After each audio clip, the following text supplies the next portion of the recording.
Hi hello welcome back to my channel YT vlogs Kannada. ಎಲ್ಲರೂ ಹೇಗಿದ್ದೀರಾ? ಚೆನ್ನಾಗಿದ್ದೀರಾ? ಹಾಗೆ ಇವತ್ತು ಡೈಲಿ ವ್ಲಾಗ್ನ ಮಾಡ್ತಾಯಿದ್ದೀನಿ. ಜೊತೆಗೆ ಇವತ್ತು ಶಿವರಾತ್ರಿ ಹಬ್ಬ, ಹಾಗಾಗಿ ಬೆಳಗ್ಗೆ ಫ್ರೆಶ್ ಅಪ್ ಆಗಿ ಅಮ್ಮ, ನಾನು, ನನ್ನ ಮಗ ಹಾಗೆ ನಮ್ಮ ಅಜ್ಜಿ ಎಲ್ಲ ದೇವಸ್ಥಾನಕ್ಕೆ ಅಂತ ಹೋಗ್ತಾಯಿದ್ದೀವಿ.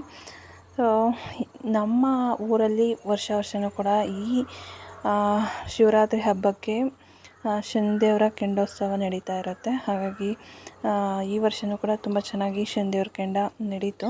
ಸೊ ನಾನು ಈ ವರ್ಷ ಕೆಂಡಕ್ಕೆಲ್ಲ ಭಾಗಿಯಾಗಲಿಲ್ಲ. ಹಾಗೆ ಕೆಂಡೆಲ್ಲ ತುಳಿಯೋದು ಅಂತ ಎಲ್ಲ ಏನೂ ಮಾಡೋಕ್ಕೆ ಹೋಗಲಿಲ್ಲ. ಸೊ ಹಾಗಾಗಿ ಬೆಳಗ್ಗೆ ಬಂದು ಅಣ್ಣಕಾಯಿ ಎಲ್ಲ ಮಾಡಿಸ್ಕೊಂಡು ಹೋದೆ ಅಷ್ಟೇ ದೇವಸ್ಥಾನದ ಹತ್ರ ಬಂದು. ಹಾಗೆ ಇವತ್ತು ನನಗೆ ಬೆಳಗ್ಗೆಯಿಂದ ಸರಿಯಾಗಿ ವ್ಲಾಗ್ ಮಾಡೋಕ್ಕಾಗಲಿಲ್ಲ. ಹಾಗೆ ಸಂಜೆ ನಾನು ವ್ಲಾಗ್ನ ಕಂಟಿನ್ಯೂ ಮಾಡ್ತಾಯಿದ್ದೀನಿ. ಹಾಗೆ ಶಿವರಾತ್ರಿ ಹಬ್ಬ ಅಲ್ವಾ, ಹಾಗಾಗಿ ಸಂಜೆ ಪೂಜೆಗೆ ರೆಡಿ ಮಾಡ್ಕೊಳ್ಳೋಣ ಅಂತ ಹೇಳಿ ಸಂಜೆ ಪೂಜೆಗೆ ನೈವೇದ್ಯ ಮಾಡೋಣ ಅಂತೇಳಿ ಮಾಡ್ಕೊತಾ ಇದ್ದೀನಿ.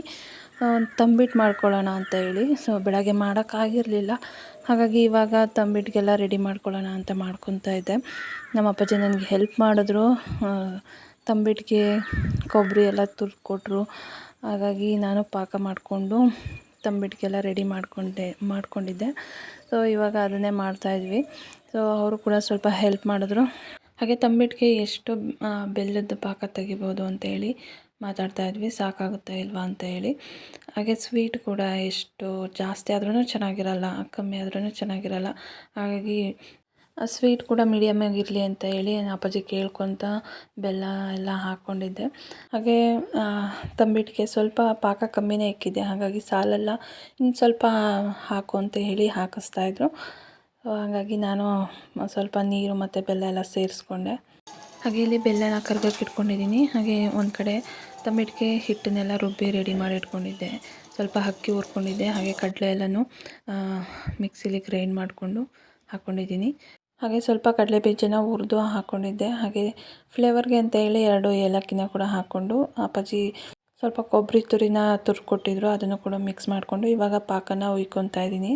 ಹಾಗೆ ತಂಬಿಟ್ಟು ಮಾಡೋಣ ನಾನು ಡೀಟೇಲಾಗಿ ಏನು ಶೂಟ್ ಮಾಡ್ಕೊಳಕ್ಕೆ ಹೋಗಿಲ್ಲ.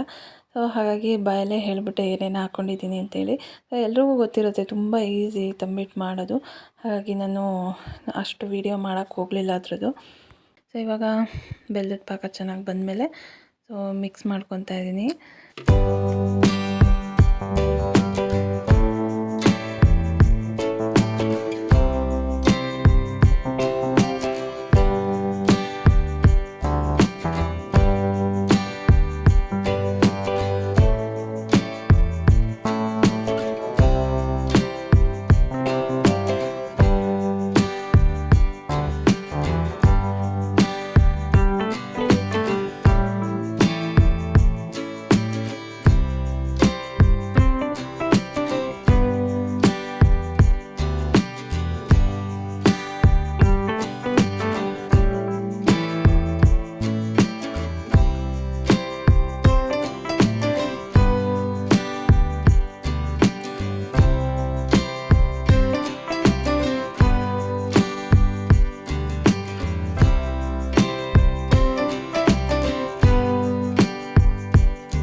ತಂಬಿಟ್ಟೆಲ್ಲ ರೆಡಿ ಮಾಡ್ಕೊಂಡಿದ್ದಾದಮೇಲೆ ಸಂಜೆ ಮತ್ತೆ ಬಾಗಿಲೆಲ್ಲ ತೊಳೆದು ಅರಿಶಿನ ಕುಂಕುಮ ಇಕ್ಕಿ ರಂಗೋಲಿ ಹಾಕ್ಕೊತಾ ಇದ್ದೀನಿ ಬಾಗಿಲಿಗೆ. ಸೊ ಸಂಜೆ ಮತ್ತೆ ಪೂಜೆ ಮಾಡಿ ಮನೇಲಿ ದೇವಸ್ಥಾನಕ್ಕೆ ಹೋಗಿ ಬರೋಣ, ಶಿವನ ದೇವಸ್ಥಾನಕ್ಕೆ ಹೋಗಿರಲಿಲ್ಲ. ಹಾಗಾಗಿ ಸಂಜೆ ಹೋಗೋಣ ಅಂತ ಹೇಳಿ ಇವಾಗ ಪೂಜೆ ಮಾಡಿ ಹೋಗಬೇಕು. ಹಾಗಾಗಿ ಪೂಜೆ ಮಾಡ್ಕೊಳ್ಳೋಣ ಅಂತ ಹೇಳಿ ರೆಡಿ ಮಾಡ್ಕೊತಾ ಇದ್ದೀನಿ. ಸೊ ನನಗಂತೂ ಪ್ರತಿ ವರ್ಷ ಶಿವರಾತ್ರಿ ಹಬ್ಬ ಅಂದರೆ ತುಂಬಾ ಇಷ್ಟಪಟ್ಟು ಮಾಡ್ತಾ ಇರ್ತೀನಿ. ಯಾಕೆಂದರೆ ನಂಗೆ ಶಿವನ ಪೂಜೆ ಮಾಡೋದಂದರೆ ಅಷ್ಟು ಇಷ್ಟ ಆಗುತ್ತೆ. ಸೊ ಏನು ಗೊತ್ತಾ, ಶಿವನ ಪೂಜೆ ಮಾಡೋದಕ್ಕೆ ಆಡಂಬರ ಅಲಂಕಾರ ಯಾವುದೂ ಬೇಕಾಗಿರಲ್ಲ. ಸೊ ಅವನಿಗೆ ಎಷ್ಟು ಸಿಂಪಲ್ಲಾಗಿ ಇಷ್ಟ ಆಗುತ್ತೆ ಅನ್ನೋದು ಎಲ್ರಿಗೂ ಗೊತ್ತು. ಒಂದು ಬಿಲ್ಪತ್ರೆ ಕೊಟ್ಟರು ತುಂಬ ಖುಷಿಯಾಗಿ ಸ್ವೀಕಾರ ಮಾಡೋ ಅಂಥದ್ದು ಶಿವನ ಸ್ವಭಾವ. ಸೊ ಹಾಗಾಗಿ ತುಂಬ ಈಸಿಯಾಗಿ ಭಕ್ತಿಯಿಂದ ಒಲಿಸ್ಕೊಳ್ಳೋ ಅಂಥದ್ದು ಶಿವನ್ನ. ಹಾಗಾಗಿ ನನಗೆ ಶಿವನ ಪೂಜೆ ಅನ್ನೋದು ತುಂಬ ಇಷ್ಟ. ಬಟ್ ಈ ಸಲ ಎಲ್ಲ ಸಿಂಪಲಾಗಿ ಮಾಡ್ಕೊತಾ ಇದ್ದೀನಿ ನಾನು. ಯಾವುದೇ ರೀತಿಯ ಉಪವಾಸ ಜಾಗರಣೆ ಏನೂ ಮಾಡಿಲ್ಲ. ಸೊ ಮನೇಲಿ ಮಾಮೂಲಿಯಾಗಿ ಪೂಜೆ ಎಲ್ಲ ಮಾಡಿಕೊಂಡು ದೇವರಿಗೆ ತಂಬಿಟ್ಟೆಲ್ಲ ನೈವೇದ್ಯ ಇಟ್ಟು ಸೊ ದೇವರು ಧ್ಯಾನ ಮಾಡಿಕೊಂಡು ಸೊ ದೇವಸ್ಥಾನಕ್ಕೆ ಹೋಗಿ ಕೈ ಮುಕ್ಕೊಂಡ್ಬಂದಿರೋದು.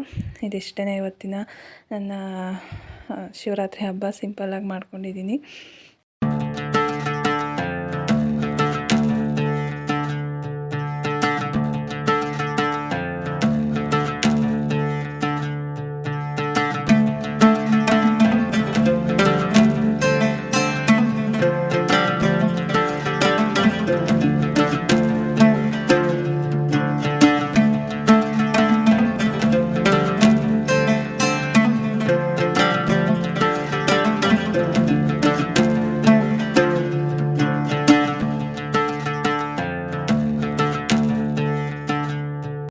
ಸಂಜೆ ಪೂಜೆ ಎಲ್ಲ ಮುಗಿಸ್ಕೊಂಡಿದ್ದಾದಮೇಲೆ ಸೊ ಎಲ್ಲ ರೆಡಿ ಆದ್ವಿ, ದೇವಸ್ಥಾನಕ್ಕೆ ಹೋಗೋಣ ಅಂತೇಳಿ. ಸೊ ದೇವರಿಗೆ ತಂಬಿಟ್ಟನ್ನೆಲ್ಲ ನೈವೇದ್ಯವಾಗಿಟ್ಟು ಪೂಜೆ ಮಾಡ್ಕೊಂಡಿದ್ದೆ.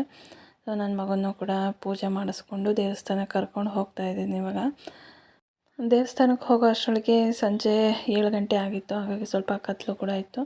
ಸೊ ನಾನು, ಅಜ್ಜಿ ಮತ್ತು ನನ್ನ ಮಗ 3 ಜನ ಬಂದಿದ್ವಿ ದೇವಸ್ಥಾನಕ್ಕೆ. ಸೊ ದೇವ್ರ ಪೂಜೆ ಇವತ್ತಂತೂ ಬಾಕಲ್ಲ ದೇವ್ರ ಪೂಜೆ ಅಂತೂ ನಡೀತಾ ಇರುತ್ತೆ ದಿನ ಪೂರ್ತಿನಿ. ಹಾಗಾಗಿ ದೇವ್ರಿಗೆ ಹಣ್ಣು ಕಾಯಿ ಮಾಡಿಸ್ಕೊಂಡು ಹೋಗೋಣ ಅಂಥೇಳಿ ಹಣ್ಣು ಕಾಯಿ ಎಲ್ಲ ತೊಗೊಂಡಿದ್ವಿ. ಸೊ ದೇವ್ರಿಗೆ ಈ ರೀತಿ ಅಲಂಕಾರ ಎಲ್ಲ ಮಾಡಿದರು. ಹಾಗೆ ದೇವ್ರಿಗೆ ಒಳಗಣ್ಣು ಕಾಯಿ ಎಲ್ಲ ಕೊಟ್ಟು ಪೂಜೆ ಮಾಡಿಸ್ತಾಯಿದ್ವಿ. ಸೊ ನಾನು ಈ ವರ್ಷ ಅಂತೂ ಉಪವಾಸ ಇರೋಕ್ಕಾಗಲ್ಲ, ಹಾಗಾಗಿ ನಾನು ಉಪವಾಸ ಇಲ್ಲ ಈ ವರ್ಷ. ಸೊ ಹೋದ ವರ್ಷ ಎಲ್ಲ ತುಂಬ ಏನೂ ತಿಂದೇ ಇರೋ ಥರ ಉಪವಾಸ ಎಲ್ಲ ಇದ್ದೆ. ಸೊ ಎಳ್ನೀರು ಕುಡ್ಕೊಂಡು, ಆದರೆ ಈ ವರ್ಷ ಮಾಡೋಕ್ಕಾಗಲಿಲ್ಲ. ಸೊ ಹಾಗಾಗಿ ನಮ್ಮ ಮನೇಲಂತೂ ಯಾರೂ ಉಪವಾಸ ಎಲ್ಲ ಮಾಡೋರಿಲ್ಲ. ಸೊ ನಾನು ಕೂಡ ಈ ವರ್ಷ ಉಪವಾಸ ಇರೋಕ್ಕಾಗಲಿಲ್ಲ. ಹಾಗಾಗಿ ಬೆಳಗ್ಗೆಯಿಂದ ಮನೆಯಲ್ಲಿ ದೇವ್ರ ಪೂಜೆ ಎಲ್ಲ ಮಾಡಿಕೊಂಡು ಹಾಗೆ ದೇವಸ್ಥಾನಕ್ಕೆಲ್ಲ ಬಂದು ಹಣ್ಣು ಕಾಯಿ ಮಾಡಿಸ್ಕೊಂಡು ಹೋಗ್ತಾಯಿದ್ದೀವಿ ಅಷ್ಟೇ. ಸೊ ಇದಿಷ್ಟೇ ನಮ್ಮ ಇವತ್ತಿನ ಶಿವರಾತ್ರಿಯ ವ್ಲಾಗು. ಹಾಗಾಗಿ ಇಷ್ಟನ್ನು ಮಾತ್ರ ಶೇರ್ ಮಾಡ್ಕೊಂಡಿದ್ದೀನಿ. ಎಷ್ಟಾಗುತ್ತೋ ಅಷ್ಟು ವೀಡಿಯೋಸ್ನ ಮಾಡಿಕೊಂಡು. ಸೊ ವ್ಲಾಗ್ ಚೆನ್ನಾಗಿದ್ದರೆ, ಇಷ್ಟ ಆದರೆ ಲೈಕ್, ಶೇರ್ ಆ್ಯಂಡ್ ಕಮೆಂಟ್ ಮಾಡಿ. ಹಾಗೆ ವ್ಲಾಗ್ನ ಕೂಡ ಎಂಡ್ ಮಾಡ್ತಾಯಿದ್ದೀನಿ.